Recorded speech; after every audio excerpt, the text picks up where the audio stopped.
তো আজকে আমরা খুব সহজে অল্প সময় এই ধরনের এমসিকিউগুলো কি শর্টকাট কিভাবে করা যায় সেটা আজকে আমরা শিখব। দেখো দিনাজপুর বোর্ড 2022 সালে আসা কি একটা এমসিকিউ প্রশ্ন।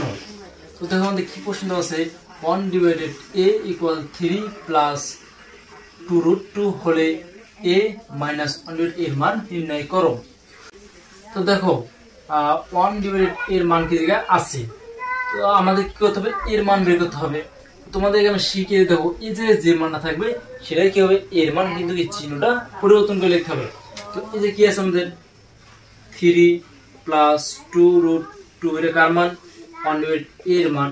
তাহলে এর মান কি হবে, এই মানটাই 3, চিহ্ন পরিবর্তন প্লাস তাহলে কি -2√2। তো এখন কি বলছে, a মাইনাস কি b -1/a ইকুয়াল, এর মান কি পেলাম আমরা 3 - 2√2।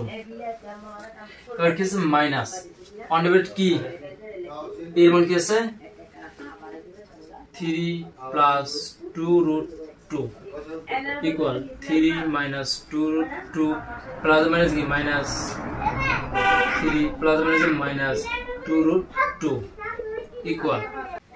তাহলে দেখো -3 + 3 কাটা, তাহলে কি থাকে মাইনাস মাইনাস, তাহলে কি হবে মাইনাস 2 2 কত 4 4√2। অ্যানসার কি হবে ক নাম্বারটা। আশা সবাই বুঝতে পারছেন।